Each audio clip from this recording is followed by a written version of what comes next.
That's a dragon, probably. Yeah, with parascales, why not? No matter how gleefully the Lord of his Palace mutilates flesh, he is first and and foremost a scientist. And a scientist, by definition, is a madman who can put to shame any giggling maniac with a knife. Therefore, it comes to no surprise that his laboratory is furnished with care and order, and there's no hint of the tawdry luxury found in other rooms. There's a multitude of flasks and vials with potions resting on a table, and the cupboards are full of jars containing brains of all shapes and colors. As soon as the door closes behind the commander's back, a huge silvery autoclave opens with a wheezing clang, emitting a wave of foul-smelling brine. A hideous homunculus, covered in glistening slime, crawls out of the autoclave. Its liquid, malleable body constantly growing new limbs, eyes, and mouths, absorbing the bits and pieces it no longer requires. It seems that the monster can't decide what shape it should take. It stares at the commander with malevolent intelligence.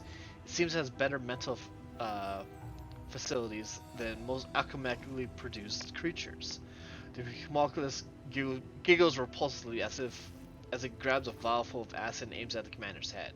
The commander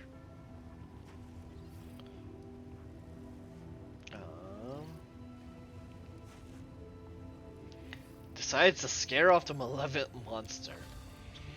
Radiant Saint takes a deep breath and produces a frightening roar. The homunculus wails in 3 different voices and flees rapidly. Its multitude of thin little legs meld to produce 2 stout, muscular ones before turning into the flexible tail of a snake. The homunculus finds a narrow hole and crawls inside. It continues to whimper as it peers out with its saucer-like eyes. Stepping over the wreckage of expensive lab equipment and shattered glass, the commander pauses before the 3 doors and eventually chooses the one with the symbol of full moon? That seems a nicer one. The commander enters a magnificent bedroom and ends up knee-deep in seemingly bottomless pile of soft blankets, fluffy rugs, plump feather beds, and other covers of all sorts and shapes. They allure and promise the sweetest dreams. If only Ray the Insane would lie down and close his eyes. It was dangerous temptation. Anyone who allowed these fluffy killers put him to sleep won't wake up ever again. They will crawl over their victims, piling up around them, and suffocate and smother them to death. Carving through a featherbed with his blade, the commander sees glistening flesh, and a thick ichor oozes out from the rend in the fabric. Yet no book has ever mentioned such strange, bizarre creatures. The commander can only guess this is a result of a strange experiment on some predatory swarm organism that disguises itself as something harmless and then preys on those that lures close. The commander decides that the best action would be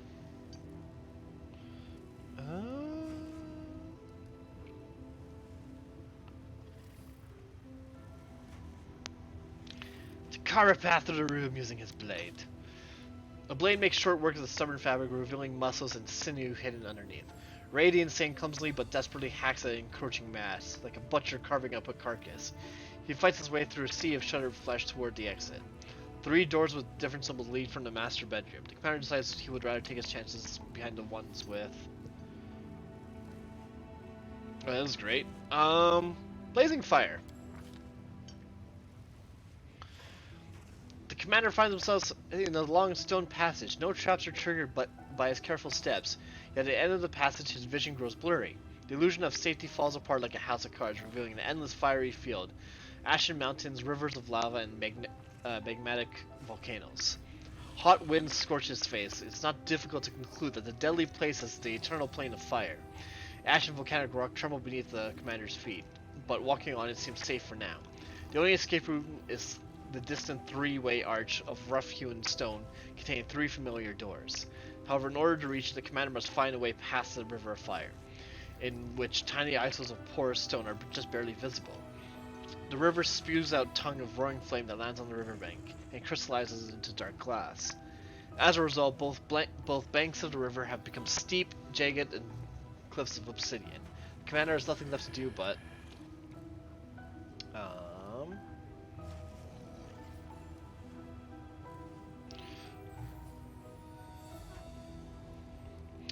walk along the bank looking for a ford, guided by his knowledge of interplanetary travels. Radiant Saint remembers a few tales of travelers who have survived the plane of fire and decide to venture forth along the fiery riverbank. The trek is long and dangerous, but after a couple hours he finally finds what he's been looking for. A strip of hardened black glass arching across the stream of lava like a volcanic bridge. Radiant Sane carefully makes his way to the other side using the makeshift bridge and climbs up the stone arches. After reaching the stone portals, the commander has to decide which of the 3 doorways to enter. Eventually he settles on the one with the symbol of been there, haven't been there. Let's go Rod. The door won't budge. The commander forces it open with his weight and enters the same hall where his dangerous expedition first began. The cozy, comfortable setting in no way hints at the nightmares that await the commander inside the mansion. The door outside is wide open, and through the doorway, dark figures can be seen clutching weapons. All of this was nothing but a warm-up. The final decisive battle is still to come. The commander prepares for a fight as he steps outside the accursed mansion. Well, we made it through the mansion.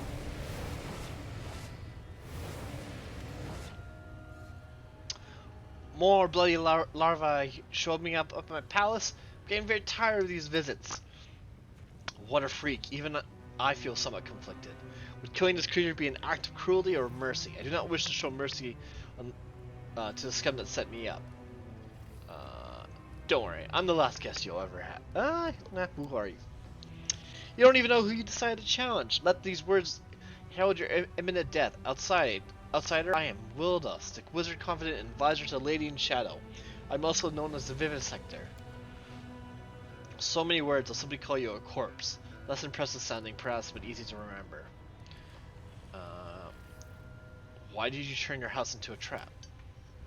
I was expecting assassins and therefore prepared a warm welcome for such guests. I trust that you appreciate my Vivarian. When I'm finished with you, you'll become a new decoration for my palace, and another test for those who follow you. You will be mine. Some of you will be mindless pets, and the more attractive ones, I may use you for other needs. Did you create the monsters that I found in the mansion? You call them monsters, silly boy? What can you possibly know about it? These are the masterpieces of a vivisection. Possible creations conceived not by nature, but born of my scalpel, needle, and magic. They're cruelly and clumsily constructed. You lack creative vision and artistic talent. Wow, Nino. You may have labored over them, but they look like the work of an amateur, not a true master. How dare you! I'll chop you into pieces. I'll cut off your insolent tongue and sew it to your... I would be interested to see how a truly talented vivisectionist could alter my form, but my body is quite valuable. I'm not going to let such a high-quality material go to waste in your hands. Why'd you put a hit on Darzan and give Greybar a faulty magic weapon? Nonsense. Why would I want that idiot dead? What possessed him to think I am the one who put a hit on him? And how dare you pathetic amateurs even think of a scheme mine might possibly fail? If I truly wanted to kill Desirant, he'd be long gone. But no, I don't give a damn about anyone from that swarm of locusts. I expected such an answer, but for some reason, whenever I corner these scoundrels and demand reckoning, none of them are brave enough to own up their own crimes, and they never go quietly when I slit their throats. So who do you think wants you dead? My enemies are many and dangerous. I could spend an eternity guessing, but there's no need for that. Once I've killed you, I'll soak your warm little brains in my concoctions and read the names of my enemies like tea leaves and their wrinkled patterns, and then I'll have a lovely dinner. That's charming. What do you think, Greybor? Usually I'm quite capable of detecting lies, but this ugly wretch is impossible to read. And why does it matter anyway? Even if he's not lying, we do well to get rid of him. He just tried to kill us in his mansion. Besides, will you ever sleep well knowing this monstrosity is alive somewhere? Words reek of deceit. Soon we shall find out what your tiny... Okay. Tomorrow's just... Alright. I guess we're fighting.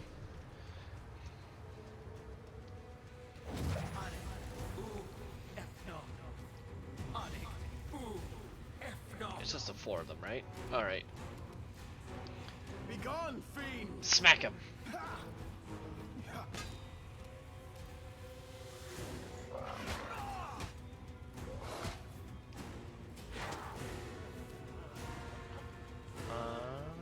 Go for their hearts!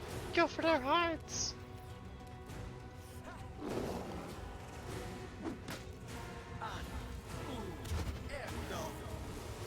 Alright, Mr. Negative Levels. How rude. Take this.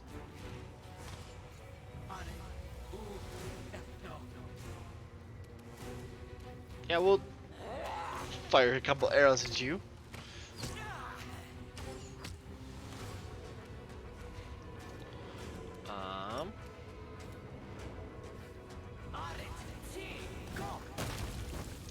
Goodbye.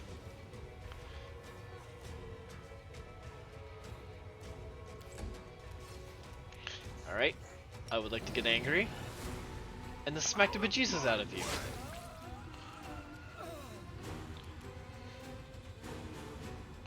Simply business. Simply business. Ooh.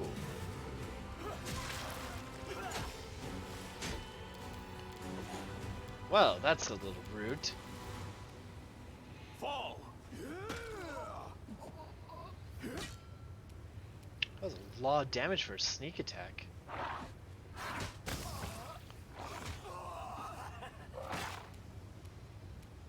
I'll cut you wide open.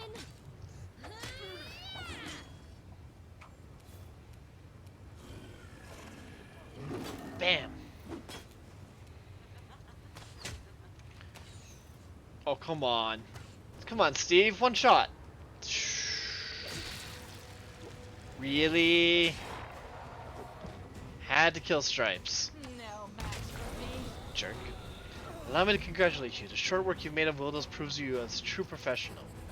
I am Hezbollah. On behalf of the Assassin's Guild, I congratulate Grey War on completing this contract. You have fulfilled the order we received from Wildos Murder, and therefore you have the right to collect the bounty. Even though you're not a guild member yourself, I'm sure you have also have many questions about what happened. I doubt our guild is hard to find. There is no notice board at its entrance, where the assassination contracts are posted.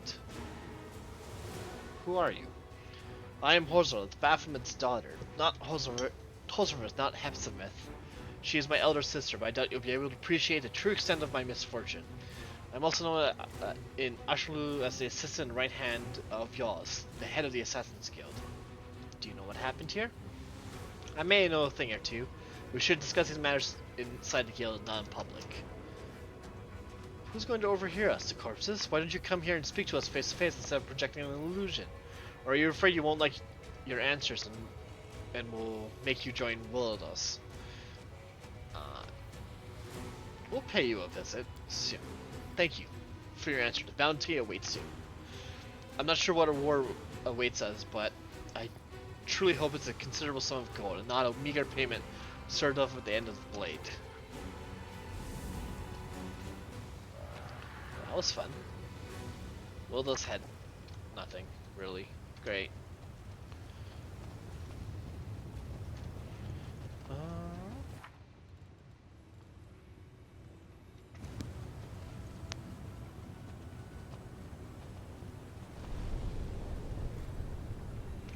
I guess to the Assassin's Guild we go.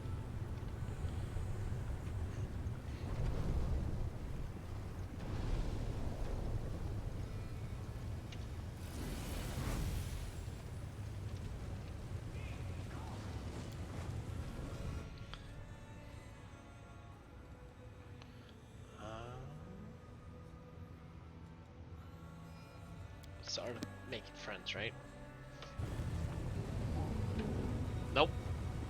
Is it?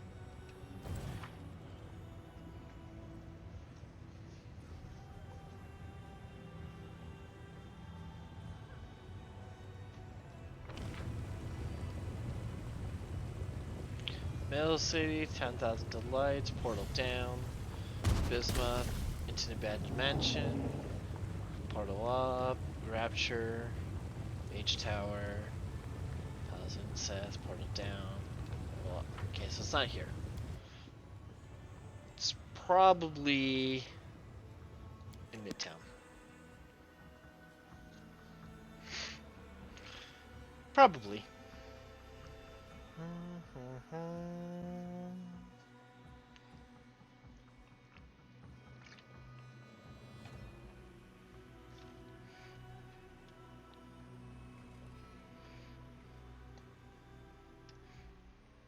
Dun dun dun dun dun dun dun dun dun.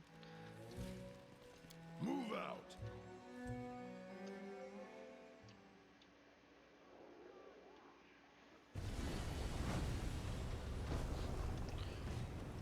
Oh, I think I remember this.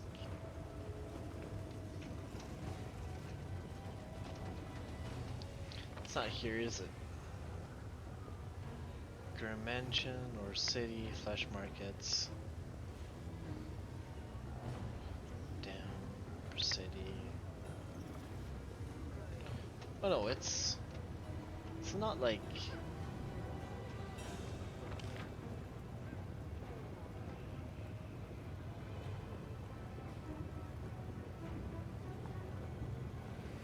I don't think it's here.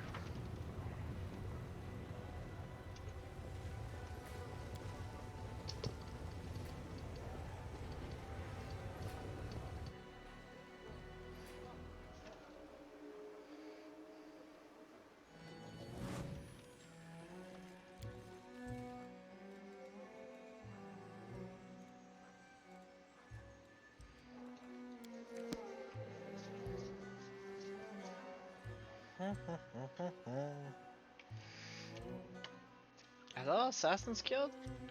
Looking.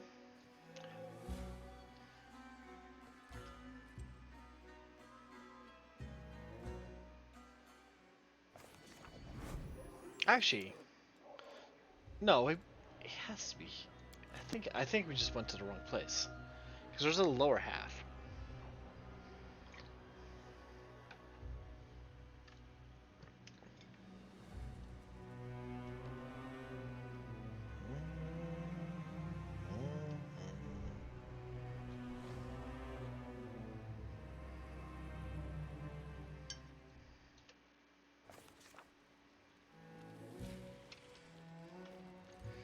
Bum, bum.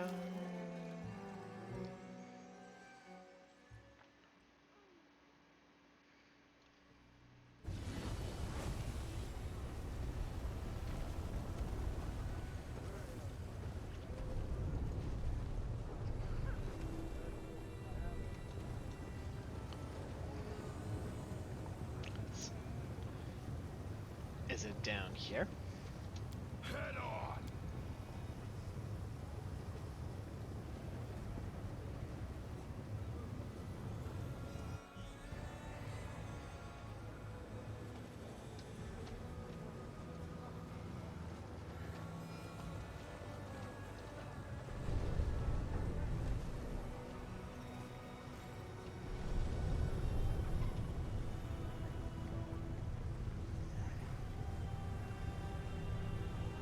Hi. Oh, da. Quick save. For going in there. Because we don't know what's about to go on.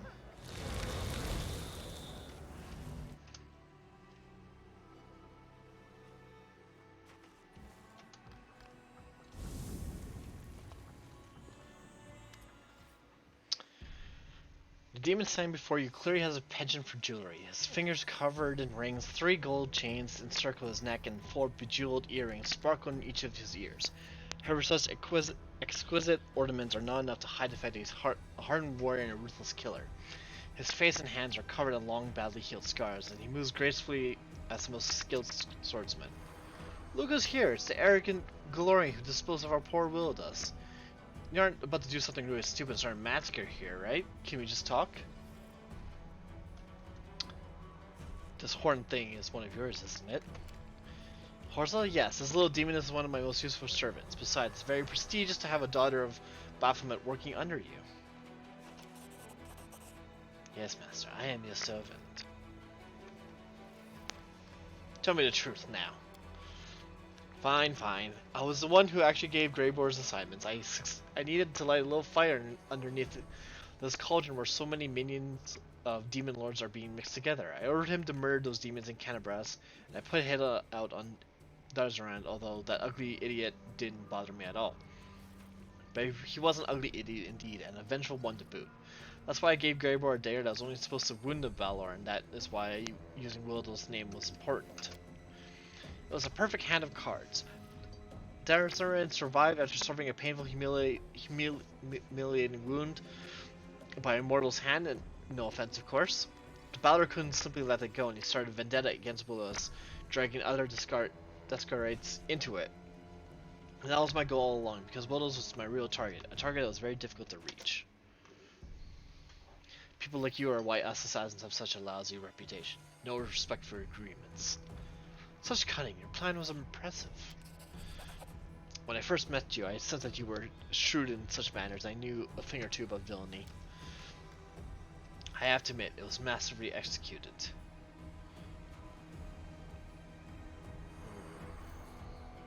Looks like Greybar and I reached Wildos before your killers.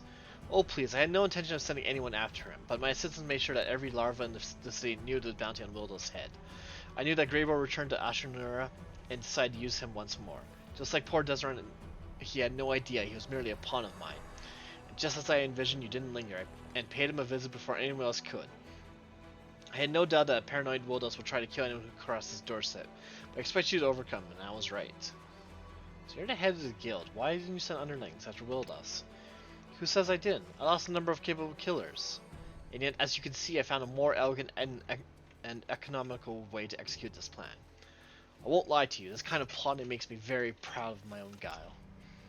So these are your guild's finest. How do you seem professional? Who are you, the leader of these gang of assassins? That's a lot of text I'm not gonna read. I've heard a lot about you, Yos. You're the head of a highly reputable guild that operates on many planes beside the Abyss. Many of my colleagues would consider it an honor to work alongside you, unlike myself. So why'd you do all this? For money and power, of course.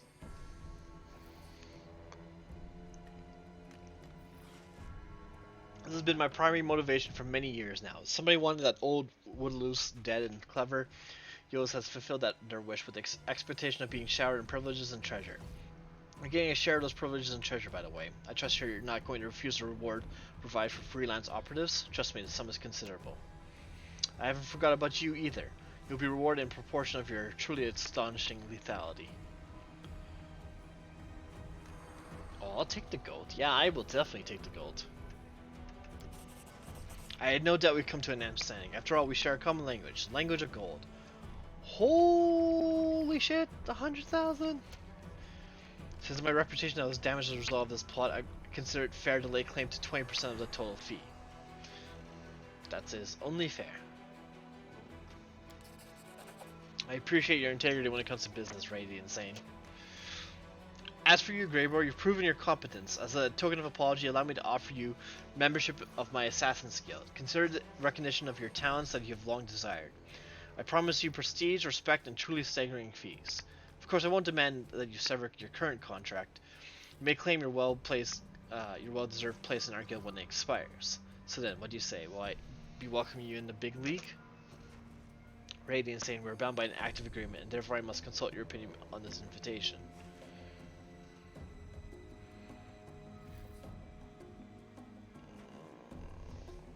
Are you truly prepared to throw your lot with the demons? Is there really much difference between me and them? They are the product of the worst parts of our mortal souls. They are sin incarnate. Many say the same thing about me. I was never a coward, so I'm able to admit that my soul is black and evil.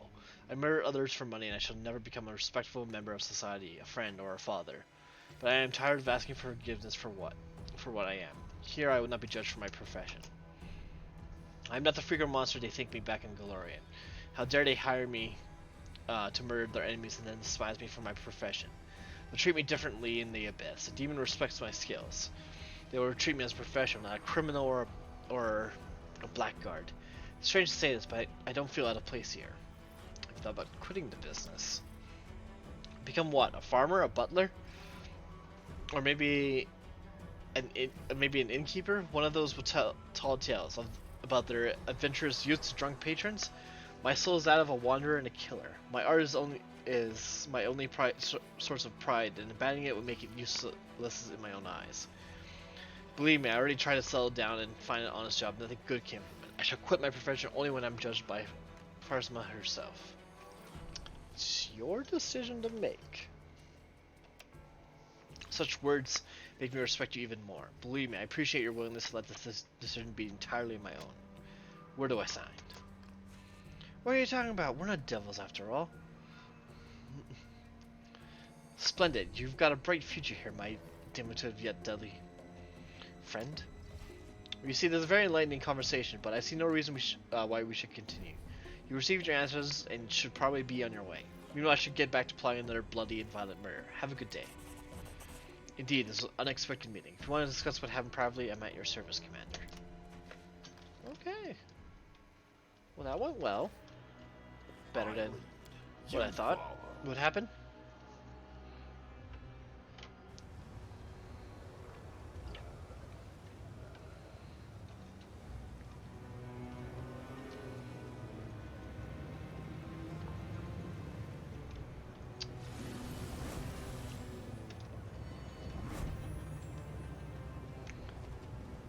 Down we go.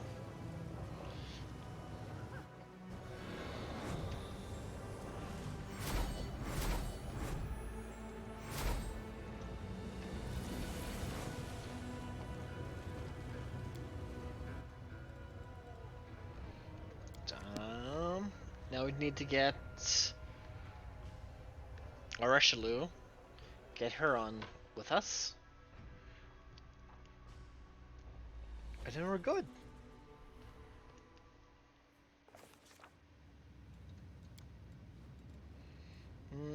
Take out one dog, we don't need her, and bring back Trevor.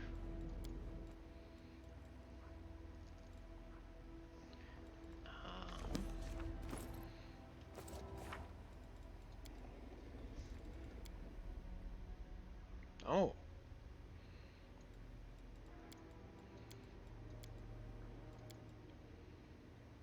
Talk to Graver, where's the mansion? If it's a mansion, he's probably at the top. Just guessing.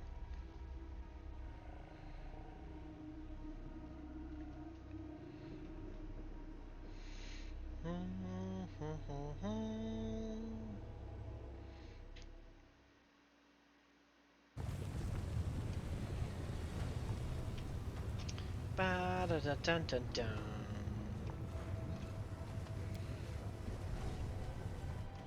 I think there was. Yeah, there is. Okay. Save before we go in. And let's go.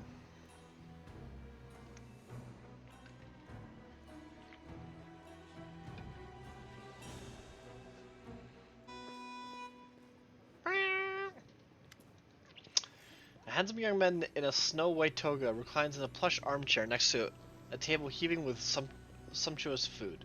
Flowers are nestled in his blonde curls while gems sparkle in his half-bare chest. A boy sits on the floor before him, rubbing the soles of the man with scented oil. The master of the house greets Richelieu with a wave of his hand. Even the glittering ring cannot hide his black scabbed fingers oozing with pus. There you are, my venomous butterfly. More beautiful than ever. I see that you're taking a stroll around the world of mortals. Did do you some good. You're slimmer and there's a healthy flush to your cheeks. Just like a doll. And what's this? A souvenir from Galorian? A handsome one, isn't he? So fresh, so hale. You barely use them, I see. Watch your mouth. Order your slave to keep quiet, my butterfly, or order mine to serve up his tongue as my next meal. Speaking of meals, please sit, eat, and as I feel my, as if, blah, blah, blah. And as I'm feeling magnanimous today, your mortal pet may also partake. Just look at this perfect table I've laid in honor of your coming. See these grapes? Every single one of them is gilded, and this wine from the ruins of Azalant is older than any living mortal, many demons, and even some of the gods. And last but not certainly not least, behold our main course, a roasted drake. They eat us all the time, so why shouldn't we return the favor? Thank you. It's been a while since I last saw you. Blah, blah, blah. Since I saw you last, Dimalachio. What happened to your hands? Don't you remember what these hands did at your behest? It seems the nature of the Azata cannot contain all the freedom granted by the Abyss without sustaining a little injury. But it's nothing. It barely hurts. Go on, eat. This is all for you. Or perhaps you prefer some human meat. Do you want me to serve him instead? Don't. I never had a taste for mortal flesh. Only mortal souls. On a diet, afraid of getting fat, clever girl. You succubi must take very good care of your looks. It's not like you have anything else. Now, if you don't mind, I think I'll sample this fine repast.